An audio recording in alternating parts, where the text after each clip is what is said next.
Are you ready to get going again? Welcome back. It's been a little while since I've posted.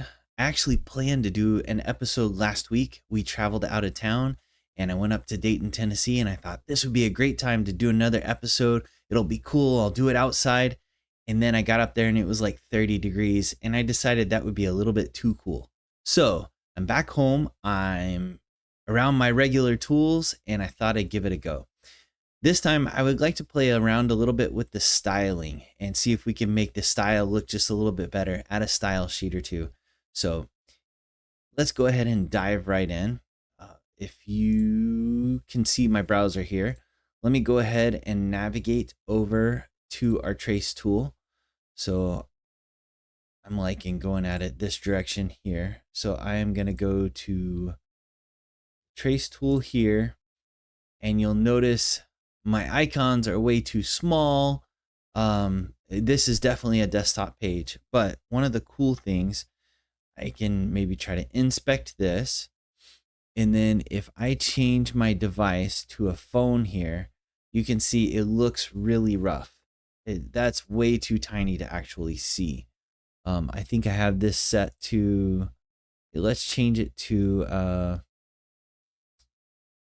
Pixel 7.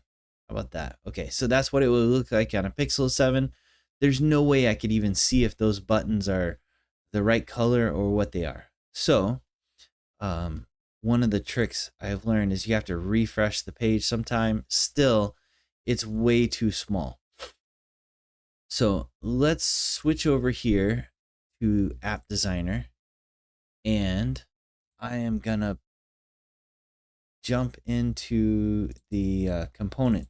Actually, here's the component, but where I want to go is the app package here. If I can click on the right thing. So open up our app package, jump into the app package PeopleCode. I've already wired it up, so this kind of is our one-stop shop here. And I want to drop a couple of things into the PeopleCode here. Before I get started, with the PeopleCode, I do also want to create me a style sheet. So I did Control N. Let's make a style sheet here. And I want to do a freeform style sheet. And well, let me just save it blank. It will not. So let's do something like this.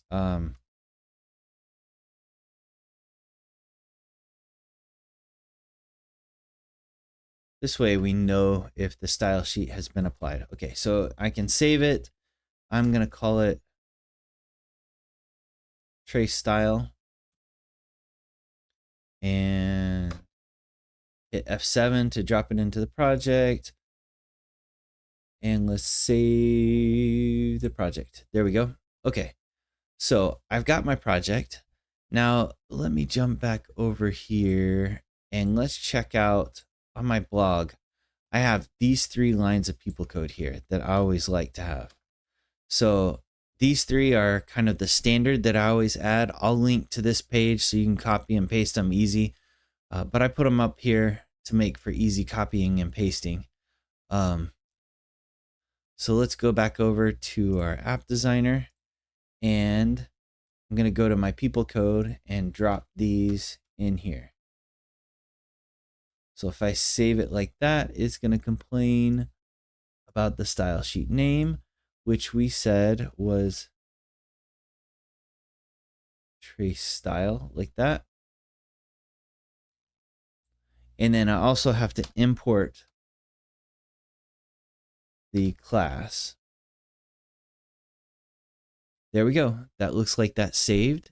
So just with that right there, I should be able to come back into my PIA here and let's switch over.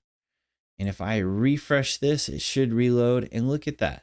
We've got our style set up here. It did not change the background. So I'm kind of curious if I look at the body, it does have it green. So I must be seeing something on top of it to not show the green. But my style sheet is in there because I can see the green. And also notice the difference. Just those couple of lines of code made it actually recognize. So if I go back to the browser, it does handle that better. Let me refresh it. Just curious, if I go back in here, oh, that's cool. I think in older versions, it had made me refresh the page before it would adjust like that. So that works cool. Those couple of lines of code made all the difference in the world. Now, one other big thing that I would like to do here is on my image, it has the max height set. So I think if I come in here and set the max height,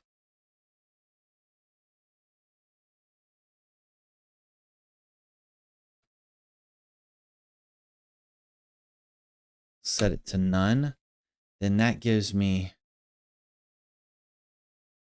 a big button there. So that's actually working really well. Now, the only thing is I set the max height on that element, but if I refresh it, it goes away. So I need to apply that to my actual button. So let's see here. That was the image class, the image tag. So what we can do is if we hop back over into App Designer, and I can go to my page here. And if I go into my button, and we can call this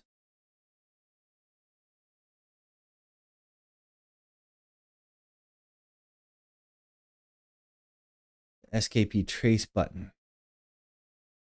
And I'm going to apply it to both of my buttons.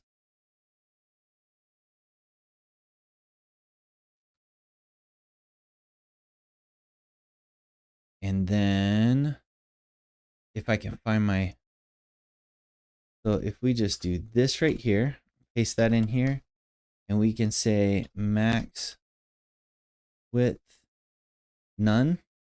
So copy what I put there into Chrome, and I saved that. So now if I go back to my PIA and refresh it, let's see what we get here.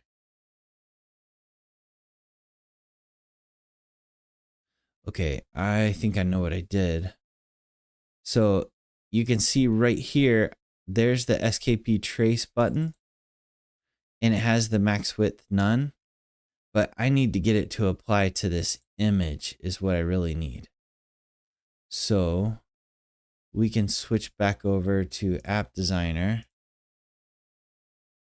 and let's add the image tag here.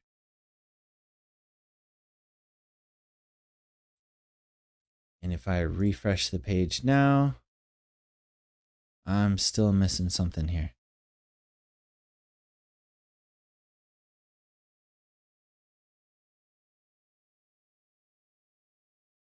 Oh, so what if I say max height none?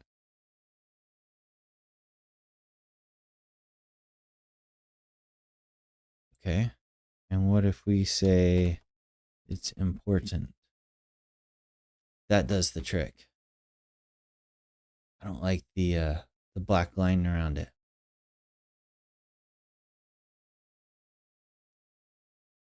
Okay, so this needs to say max height none important. So that way it overrides the other classes here. Hopefully I did that correctly.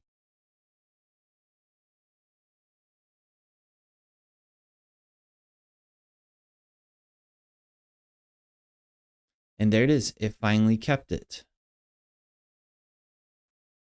Okay.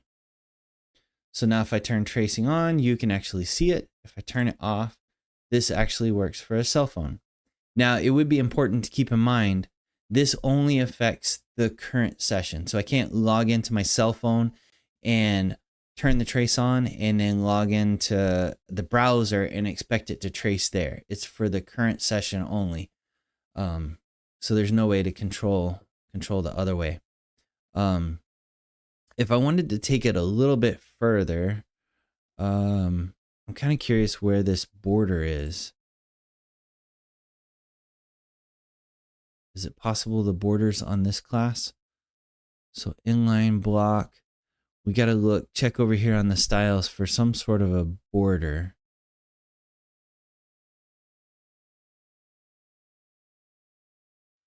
So right there, I don't see the border. I wish I could have you holler and scream when you find it. That I would have to guess that's it right there. All right, so on this A tag, that's where I want to set the border equal to none. All right, so let's try that. If we switch back over here to the to the app designer, and let's copy this.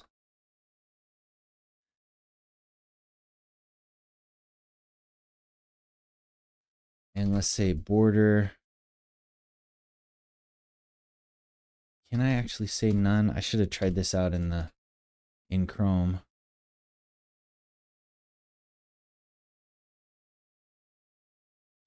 Okay, so here it is. There it is. It got overridden. So what if I change this?